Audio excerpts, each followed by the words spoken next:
Hello viewers, আসসালামু আলাইকুম। স্বাগতম জানাচ্ছি আমার আরো একটি নতুন ভিডিওতে। আজকের ভিডিওতে আমি আলোচনা করব কিশোরগঞ্জের নামি-দামি অপারেটর অনন্যা ক্লাসিককে নিয়ে। আপনারা জানেন ঢাকা টু কিশোরগঞ্জ রুটে তেমন বড় কোনো ব্যানার সার্ভিস প্রদান করে না। তার কারণে ছোটখাটো কিছু ব্যানার আছে যারা ভালো সার্ভিস প্রদান করার চেষ্টা করে থাকে। তার মধ্যে অনন্য ক্লাসিক অন্যতম।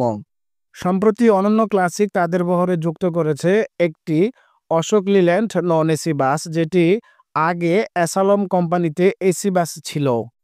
অ্যাসালম কোম্পানিতে থাকা অবস্থায় বাসটির পেইন্ট ছিল হলুদ কালারের এবং ফুলের ছবি ছিল, কিন্তু তারা যখন নিজেদের ব্যানারে যুক্ত করেছে তখন তারা বাসের পেইন্ট চেঞ্জ করে ফেলছে। তারা লাল, নীল, সবুজ ৩ কালারের কম্বিনেশনে ছোটখাটো হিসাবে ভালো একটি পেইন্ট ফুটিয়ে তোলার চেষ্টা করেছে, যেটা আসলে অত্যন্ত সুন্দর হয়েছে। আমার কাছে যথেষ্ট পরিমাণ ভালো লেগেছে। বাসটিতে ২ সিটের কম্বিনেশনে সর্বমোট ইকোনমি ক্লাস ৪০টি সিট এপ্লাই করা হয়েছে। এত ছোটখাটো বাসে ৪০টি সিট আমার কাছে তেমন মন মতো হয় নাই। কারণ হলো কি, বাসটাতে ৪০টা সিট এপ্লাই করার কারণে লেগ স্পেস একদম নাই। একদম বলতে গেলে খুবই কম। যেটা যাত্রীদের এত বড় লং জার্নিতে আমার মনে হয় একটু কষ্টকর হয়ে দাঁড়াবে।